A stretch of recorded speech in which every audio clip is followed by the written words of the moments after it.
Algérien attaque la France pour tenter de faire diversion.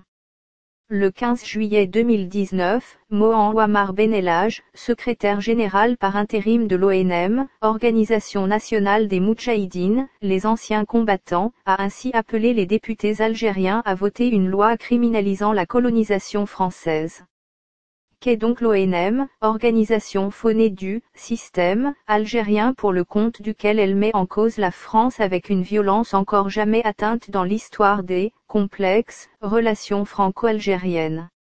Une organisation sans su. Selon l'ancien ministre Abdeslam Ali Rachidi, en Algérie. Tout le monde sait que 90% des anciens combattants, les Moudjahidines, sont des faux, El Watan, 12 décembre 2015. Et pourtant, le ministère des Moudjahidines, façade institutionnelle de l'ONM, bénéficie du troisième budget de l'État. En 2017, avec 245 milliards de dinars en fonction du taux de change environ 2 milliards d'euros, le budget du ministère des Moudjahidines se situait juste derrière ceux de l'éducation et de la défense. Formation professionnelle de 48, celui de la jeunesse et sport de 34, celui de la communication de 18, celui de la culture de 16, celui de l'industrie et des mines de 4 et celui de l'aménagement du territoire de 3. L'importance de ce budget s'explique en partie par les pensions versées à plus de 2 millions d'ayants droit car, paradoxe algérien, au lieu de diminuer selon la loi naturelle voulant que plus on avance dans le temps, moins il y a de gens qui ont connu Napoléon, en Algérie, tout au contraire, plus les années passent et plus le nombre des anciens combattants augmente. Résultat ? Fin à 1962 début 1963, l'Algérie comptait 6 000 Moudjahidines identifiés, 70 000 en 1972 et 200 000 en 2017. Selon les propres chiffres de l'ONM, en 1972, 220 000 Algériens recevaient une pension, soit 70 000 titulaires de la carte de Moudjahidine et 150 000 veuves de maquisards. À la fin de la décennie 1980, ce chiffre avait doublé puisque, toute catégorie d'ayants droit confondue, il était passé à 500 000. En 2010, par un phénomène de génération spontanée, les Moudjahidines et leurs ayants droit étaient 1,5 million.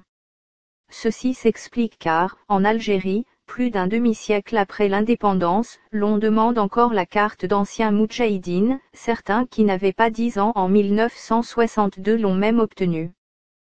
Pour être reconnu Moudjahidine, nul besoin de lourdes formalités. Il suffit à l'impétrant que 2 témoins attestent de ces faits guerriers, pour qu'ils reçoivent l'attestation communale d'anciens combattants. Ce document lui permet ensuite de faire valider cette précieuse qualité par la généreuse commission de reconnaissance. Généreuse, en effet comme l'a montré l'emblématique « affaire Melouk » du nom du juge Ben Youssef Melouk qui a dénoncé 312 de ses confrères ayant reconnu contre rétribution la qualité de Moudjahidine à un nombre considérable de faux demandeurs.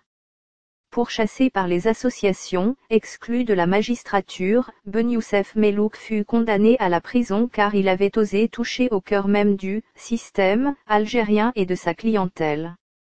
Une association de prébendiers. Pourquoi cette recherche effrénée du statut d'ancien Moudjahidine ? Tout simplement parce que les titulaires de la précieuse carte ainsi que leurs ayants droit touchent une rente de l'État, bénéficient de prérogatives, jouissent de prébendes et disposent de passe-droits. Cette carte qui joue le rôle d'amortisseur social permet également d'obtenir une licence de taxi ou de débit de boissons, des facilités d'importation, notamment de voitures hors taxes, des réductions du prix des billets d'avion, des facilités de crédit, des emplois réservés, des possibilités de départ à la retraite, des événements plus rapides, des priorités au logement etc. Achetés par le système, qui les tient, d'autant plus quand il s'agit d'imposteurs, les titulaires de la carte constituent son ossature populaire. Leur poids politique qui est considérable s'exerce à travers le maillage du pays par plusieurs associations nationales. Ainsi, l'ONEC, Organisation nationale des enfants de Chouada, martyrs, le CNEC, Coordination nationale des enfants de Chouada, ou encore l'ONM, Organisation nationale des enfants de Moudjahidine. cette dernière qui compte 1,5 million d'adhérents a des antennes dans toute l'Algérie et même en France.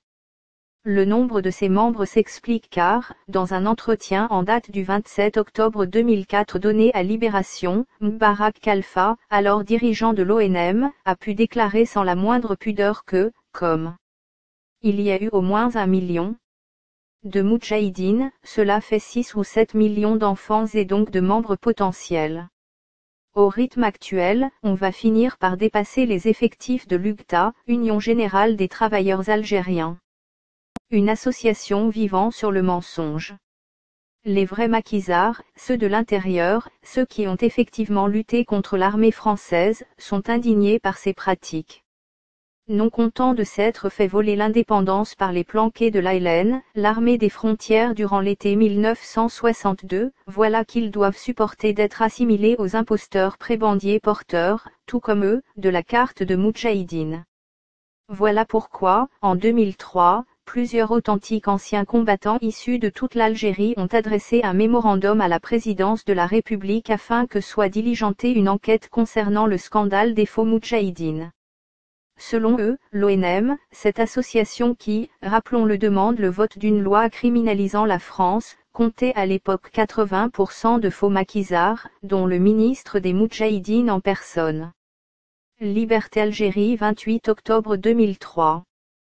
Selon le colonel Ahmed Bencherif, ancien patron de la gendarmerie nationale et président de l'association de lutte contre les faux moudjahidines, 750 millions de dinars sont versés chaque mois à de faux moudjahidines.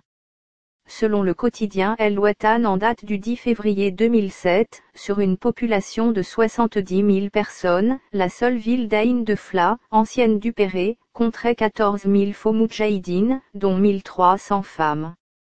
Quant à Koléa, dans la Mitidégia, 2/3 de ces moudjahidines seraient des imposteurs. Libération, 27 octobre 2004. Toujours selon le colonel Ahmed Bencherif, cette inflation de faux maquisards s'explique parce que, nommés par le système, les responsables de l'ONM appliquent sa politique consistant à développer une clientèle d'obligés lui permettant de faire croire qu'ils bénéficient d'un soutien populaire. Cela est d'autant plus facile que, comme l'a déclaré Abid Mustafa, ancien colonel de la Wilaya 5, au sein des instances dirigeantes de l'ONM. Nous, les vrais combattants, sommes devenus une minorité. Ceux qui occupent les responsabilités au sein du Conseil national de l'ONM sont des faux. Et d'ancrer le mensonge sur lequel s'engraissent les profiteurs et les corrompus qui dirigent l'Algérie.